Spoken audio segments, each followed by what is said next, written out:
Subscribe now and press the bell icon. Never miss an update. नमस्कार साथियों, स्वागत करता हूं सबका इस YouTube चैनल पर जिसका नाम है स्टडी विद पीएन लोधा। मित्रों, रीट शिक्षक भर्ती हेतु सामाजिक का मॉडल टेस्ट पेपर नंबर 4 आज आपके लिए लेकर आया हूं। जो लेवल 2 से एसएसटी की तैयारी कर रहे हैं उनके लिए ये वीडियो है साथियों। 30 प्रश्न आपको मिलेंगे बिल्कुल, और ये जो 30 प्रश्न हैं 25 क्वेश्चन आपके जीके के अंतर्गत आ जाएंगे और 5 क्वेश्चन आपके मेथड के अंतर्गत आ जाएंगे। तो बिल्कुल किसी भी प्रश्न पर अगर आपको कन्फ्यूजन हो तो आप ज़रूर कमेंट बॉक्स में लिख कर जाए।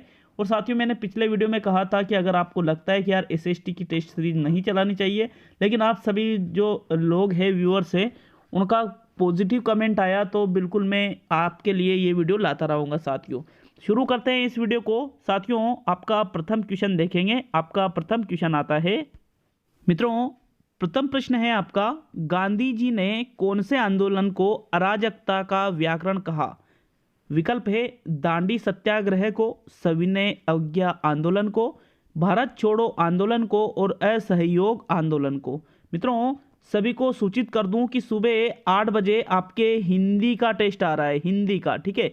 हिंदी व्याकरण प्लस मेथड दोनों ही चीज़ें रहेंगी। Model test paper number 6 Hindi का लेकर आ रहा हूं सुबह 8 बजे। जरूर देखिएगा, बहुत ही अच्छा ज्ञान उससे आपको मिल जाएगा साथियों। तो देखिए, जो प्रथम प्रश्न है आपका कि गांधी जी ने किस आंदोलन को अराजकता का व्याकरण कहा है? सही आंसर है इसका सविनय अवज्ञा आंदोलन। सविनय अवज्ञा आंदोलन को ही गांधी जी ने अराजकता का व्याकरण कहा था साथियों। तो विकल्प नंबर 2 आपका सही आंसर है प्रश्न नंबर 1 में। नेक्स्ट दूसरे क्वेश्चन पे चलते हैं साथियों। आपका सेकंड प्रश्न है, कौन सा कथन गलत है? इस प्रश्न को आप थोड़ा सोच समझकर आंसर देना है आपको। विकल्प 1 है लोकसभा की अधिकतम सदस्य संख्या 552 हो सकती है या होती है। राष्ट्रपति द्वारा 12 व्यक्तियों को राज्यसभा में मनोनयन कर सकते हैं वो। तीसरा है धन विधेयक केवल लोकसभा में पेश होता है। और चौथा है राज्यसभा का कार्यकाल 6 वर्ष का होता है। मित्रों देखिए, प्रथम जो विकल्प है, दूसरा जो विकल्प है, तीसरा जो विकल्प है, ये तीनों तो बिल्कुल सत्य है। अब आप सोच रहे होंगे कि इसका चौथा विकल्प भी तो सत्य है, राज्यसभा का कार्यकाल 6 वर्ष का ही होता है। लेकिन साथियों, राज्यसभा को आप भंग कर ही नहीं सकते। प्रत्येक 2 वर्ष में इसके 1/3 जो सदस्य होते हैं उनका वापिस से उनको दोबारा से सिलेक्ट उनको किया जाता है साथियों। इसलिए ये जो चौथा विकल्प है ये असत्य कथन यहाँ पर इस कारण से हो जाता है। अतः आपका चौथा विकल्प यहाँ पर सही है प्रश्न संख्या 2 में। नेक्स्ट प्रश्न संख्या 3 देखेंगे। उच्च न्यायालय के न्यायाधीश की नियुक्ति किसके द्वारा की जाती है? राष्ट्रपति के द्वारा, संबंधित राज्य के राज्यपाल द्वारा, संबंधित राज्य के उच्च न्यायालय के मुख्य न्यायमूर्ति द्वारा और भारत के मुख्य न्यायमूर्ति द्वारा। देखिए, उच्च न्यायालय के नियुक्ति जो न्यायाधीश है उनके अगर नियुक्ति की बात करें तो इनकी नियुक्ति करते हैं राष्ट्रपति। कौन करते हैं साथियों? राष्ट्रपति जी के द्वारा ही इनकी नियुक्ति की जाती है। अतः आपका प्रथम विकल्प यहाँ पर सही है प्रश्न संख्या 3 में। नेक्स्ट चौथा क्वेश्चन देखेंगे मित्रों, राज्य कार्यपालिका की वास्तविक शक्तियां किसके पास होती है? मुख्यमंत्री के पास, राज्यपाल के पास, मुख्य सचिव के पास और गृह मंत्री के पास। देखिए, कार्यपालिका की वास्तविक शक्तियों की बात की जा रही है यहाँ पर, तो ये वास्तविक शक्तियां होती है आपके मुख्यमंत्री जी के पास। मुख्यमंत्री जी ही अंतिम निर्णय लेते हैं कार्यपालिका संबंधित सभी शक्तियों के बारे में। इसलिए प्रथम विकल्प यहाँ पर सही रहेगा साथियों प्रश्न संख्या 4 में। नेक्स्ट पांचवा क्वेश्चन देखेंगे। प्रश्न नंबर 5 है, किस राज्य में सर्वप्रथम पंचायती राज्य लागू किया गया? हरियाणा, पंजाब, पश्चिम बंगाल और राजस्थान। तो मित्रों, पंचायती राज सबसे पहले लागू करने वाला राज्य था आपका अपना राजस्थान। चौथा विकल्प सही है साथियों प्रश्न संख्या 5 में। सबसे पहले राजस्थान में ही पंचायती राज लागू किया गया था। चौथा विकल्प सही है प्रश्न संख्या 5 में। छठा क्वेश्चन देखेंगे मित्रों। प्रश्न नंबर 6 है, जिला परिषद का अध्यक्ष कौन होता है? जिला प्रमुख, जिलाधीश, लोकसभा सदस्य और प्रधान। तो देखिए, जिला परिषद के अध्यक्ष की अगर हम बात करें तो इसके अध्यक्ष होते हैं जो जिला प्रमुख है वो ही जिला परिषद का अध्यक्ष होता है साथियों। प्रथम विकल्प यहाँ पर आपका सही है क्वेश्चन संख्या 6 में। चलिए अगले प्रश्न की ओर बढ़ेंगे मित्रों। ज़्यादा टाइम आपका लूँगा नहीं, क्योंकि मुझे पता है कि आपका एक एक मिनट कितना कीमती है। प्रश्न संख्या 7 पे चलते हैं। 7वां क्वेश्चन है, भारतीय संविधान की 12वीं अनुसूची किससे संबंधित है? पंचायती राज संस्थाओं को दी गई शक्तियों से, पंचायती राज संस्थाओं की कार्यप्रणाली के नियमों से, शहरी निकायों की कार्यप्रणाली के नियमों से, और शहरी निकायों को हस्तांतरित की जाने वाली शक्तियों से। तो 12वीं अनुसूची के बारे में आपको बताना है कि जो संविधान की, भारतीय संविधान है, उसकी जो 12वीं अनुसूची है, इसका संबंध किससे है साथियों? दिए गए विकल्पों में से आपको चुनाव करना है। देखिए, भारतीय संविधान की जो 12वीं अनुसूची है, इसका संबंध शहरी निकायों को हस्तांतरित की जाने वाली शक्तियों से है साथियों। चौथा विकल्प आपका सही है प्रश्न संख्या 7 में। हमें जरूर कमेंट करके जाए साथियों, प्रश्न आपको कैसे लगे और कितने क्वेश्चन आप सही कर पाए प्रश्न 30 में से। तो 8वां क्वेश्चन देखेंगे साथियों। राज्य उपभोक्ता संरक्षण आयोग के निर्णय के विरुद्ध अपील कहाँ की जा सकती है?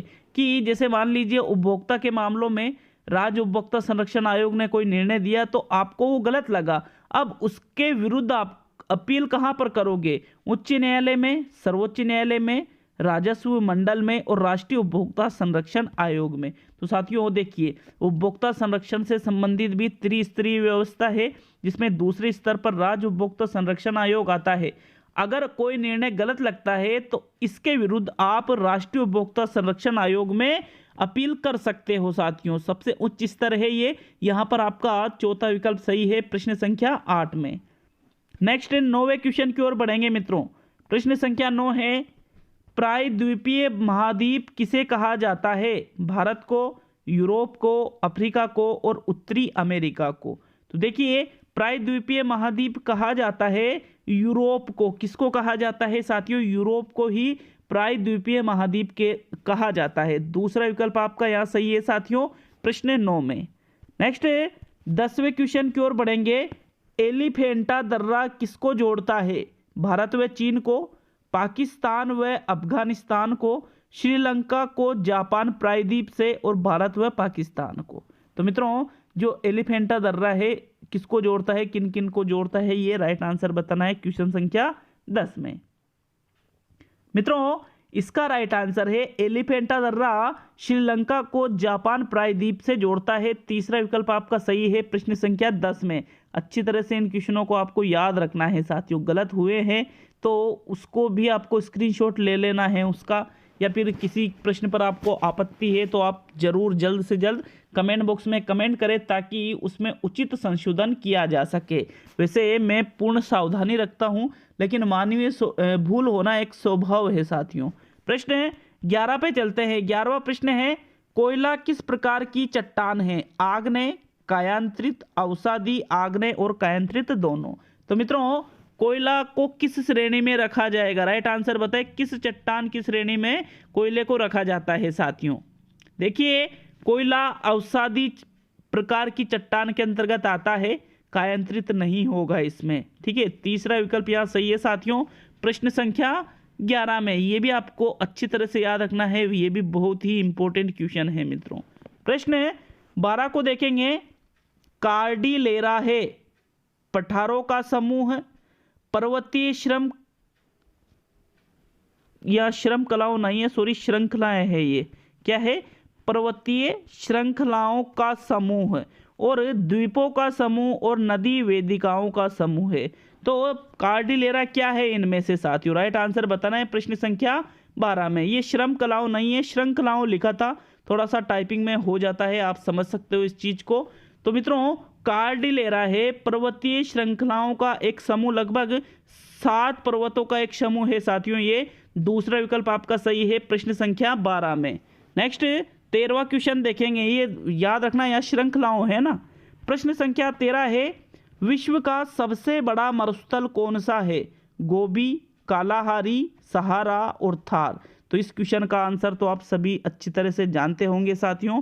विश्व का सबसे बड़ा मरुस्थल सहारा मरुस्थल है। कौन सा? सहारा। तीसरा विकल्प आपका यहाँ पर सही है मित्रों प्रश्न संख्या 13 में। नेक्स्ट प्रश्न 14 की ओर बढ़ते हैं। प्रश्न 14 है, पाक जल संधि किन देशों के बीच स्थित है? श्रीलंका एवं मालदीव के बीच, भारत एवं श्रीलंका के बीच, भारत एवं मालदीव के बीच, और इनमें से कोई नहीं। तो मित्रों प्रश्न संख्या 14 में सही आंसर कौन सा रहेगा? पाक जल संधि किन किन देशों के बीच स्थित है साथियों? राइट आंसर है पाक जल संधि आपके भारत और श्रीलंका दोनों के मध्य है साथियों। दूसरा विकल्प यहाँ सही रहेगा प्रश्न संख्या 14 में। अब पाक जल संधि इसका नाम है, तो ऐसा नहीं है कि पाकिस्तान के बीच, नहीं, ये ऐसा नहीं है मित्रों। दूसरा विकल्प यहाँ सही है। प्रश्न 15 की ओर बढ़ेंगे। निम्न में से किस तट में सबसे अधिक लेगून है? कोरोमंडल तट, काठियावाड़ तट, मालाबार तट और कोंकण तट।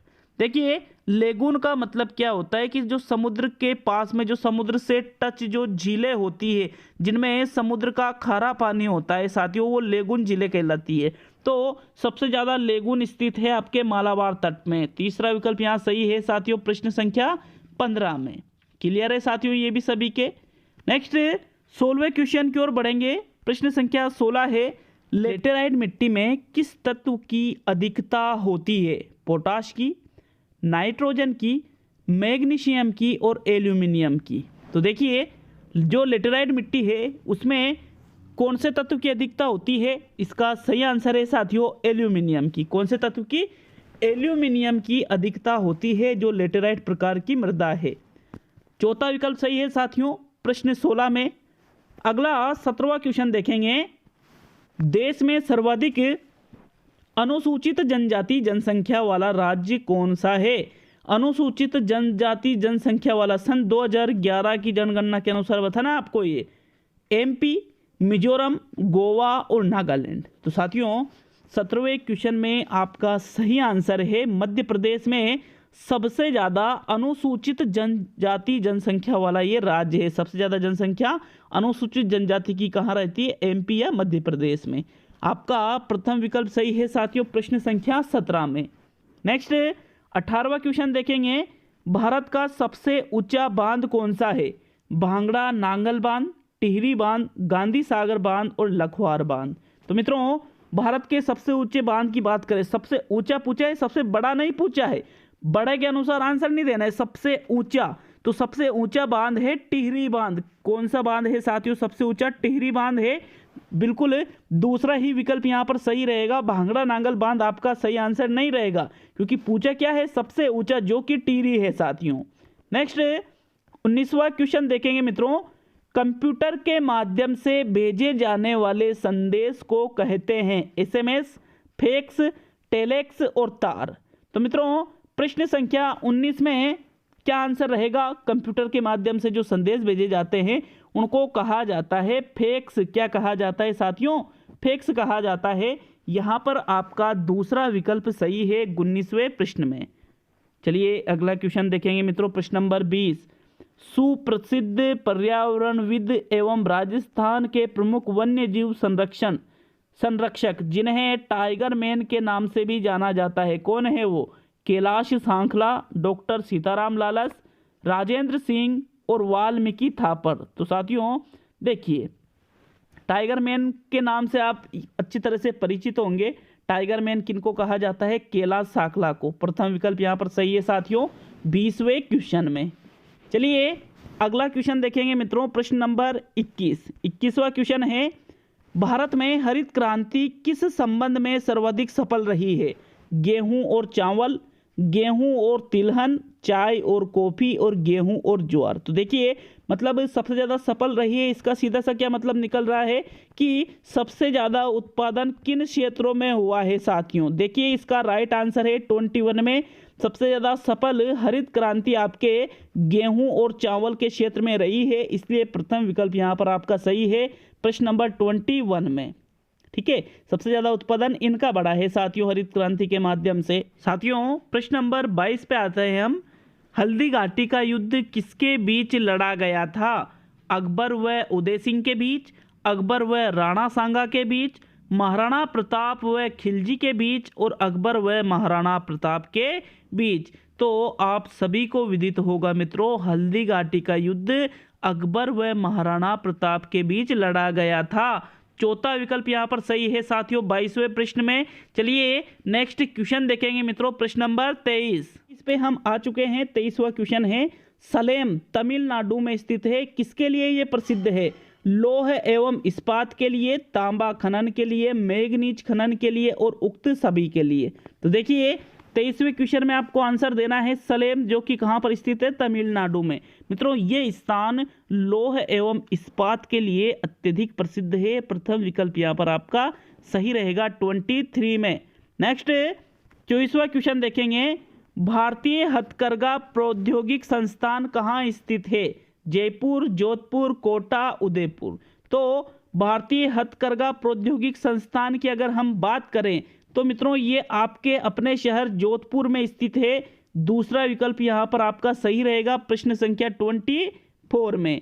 और जीके से संबंधित अंतिम और 25वां क्वेश्चन, इसके बाद कुछ क्वेश्चन मेथड वगैरह के हैं 5 क्वेश्चन। 25वां क्वेश्चन है, जल संरक्षण दिवस कब मनाया जाता है? यहाँ पर आपसे जल दिवस नहीं पूछा है, जल दिवस की डेट अलग है और जल संरक्षण दिवस की डेट अलग है। 1 जून, 5 जून, 10 जून और 14 जून। तो मित्रों जल संरक्षण दिवस कब मनाया जाता है? 25वें प्रश्न का सही आंसर है 14 जून को जल संरक्षण दिवस मनाया जाता है। जबकि जल दिवस यहाँ पर आपका चेंज रहेगा, शायद 22 मार्च को मनाते हैं जल दिवस को। आप हमें कमेंट करके जरूर बताएं अगर आपके नॉलेज में अच्छी तरह से है तो। मित्रों अगला क्वेश्चन देखेंगे साथियों, प्रश्न नंबर 26। प्रस्तावना के रूप में वार्तालाप से यह होता है कि बालक की, जो प्रस्तावना प्रश्न बच्चों से आप करते हो तो एक तरह से वार्तालाप है, तो उससे बालक अध्यापक को सुनता है, वार्तालाप सीखता है, विषय वस्तु को ग्रहण करने के लिए तैयार हो जाता है और पाठ को सुनने लगता है। तो पाठ तो बाद में चालू होता है, वार्तालाप इससे नहीं सीखता है, अध्यापक को सुनता तो है, लेकिन मुख्य चीज क्या है? विषय वस्तु को ग्रहण करने के लिए वो तैयार हो जाता है साथियों, तत्परता वो उसमें आ जाती है आंतरिक रूप से। इसलिए आपका तीसरा विकल्प यहाँ सही है प्रश्न संख्या 26 में। अगला क्वेश्चन देखेंगे साथियों, प्रश्न संख्या 27। छात्रों में स्व अध्ययन की प्रवृत्ति पैदा करने के लिए अध्यापक किस कार्य को अधिक महत्व देता है? मौखिक कार्य को, गृह कार्य को, लिखित कार्य को और असाइनमेंट को। देखिए प्रश्न क्या पूछ रहा है आपसे, स्व अध्ययन की प्रवृत्ति पैदा करने के लिए, मतलब छात्र खुद पढ़े, इसके लिए किसको अधिक महत्व देगा अध्यापक? साथियों इसका सही आंसर देखो, मौखिक कार्य तो होगा नहीं, अब लिखित, असाइनमेंट और गृह में से आपको छांटना है, तो इसका बेस्ट विकल्प है गृह कार्य को अधिक महत्व देता है अध्यापक। किस लिए? कि छात्रों में स्व अध्ययन की प्रवृत्ति पैदा हो, वो और अध्ययन करे खुद ही सा। तो दूसरा विकल्प सही है साथियों प्रश्न संख्या 27 में। चलिए अगला क्वेश्चन देखेंगे, प्रश्न नंबर 28। 28वां क्वेश्चन है मित्रों आपका, सह संबंध उपागम किसने दिया? जिलर ने, हर्बर्ट ने, जेरोमेस ब्रूनर ने और मॉरिसन ने। तो मित्रों सह संबंध उपागम देने वाले थे आपके J.F. हर्बर्ट, जो जॉन फ्रेडरिक हर्बर्ट जिनका पूरा नाम है। अतः आपका यहाँ पर दूसरा विकल्प सही है साथियों 28 क्वेश्चन में। और आज का सेकंड लास्ट क्वेश्चन देखेंगे, लेकिन आपने हमारे चैनल को सब्सक्राइब नहीं कर रखा है तो कर ले, ताकि आपके पास नए वीडियो का नोटिफिकेशन जल्द पहुँच जाए साथियों।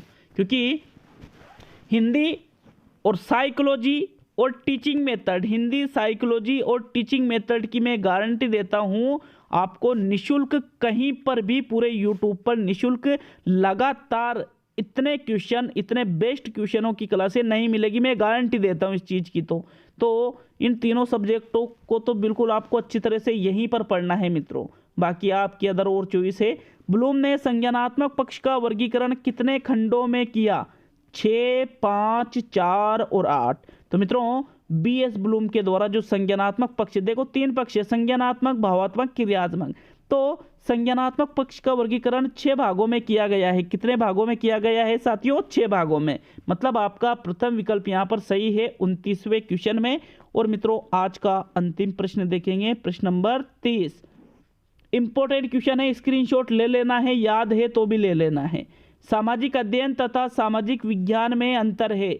विषय वस्तु का, गहनता तथा प्रयोजन क्रम का, पाठ्यक्रम का और इनमें से कोई नहीं। तो देखिए जो आपके सामाजिक अध्ययन है और जो आपके सामाजिक विज्ञान है, जैसे पिछली बार 2-3 बार क्वेश्चन बन चुके हैं कि इनमें सामाजिक के अलावा बहुत सारे अलग अलग मैटर वाले क्वेश्चन है, उनमें अंतर पूछे जाते हैं। तो यहाँ पर भी आपसे सामाजिक अध्ययन और सामाजिक विज्ञान में अंतर पूछा जा सकता है साथियों।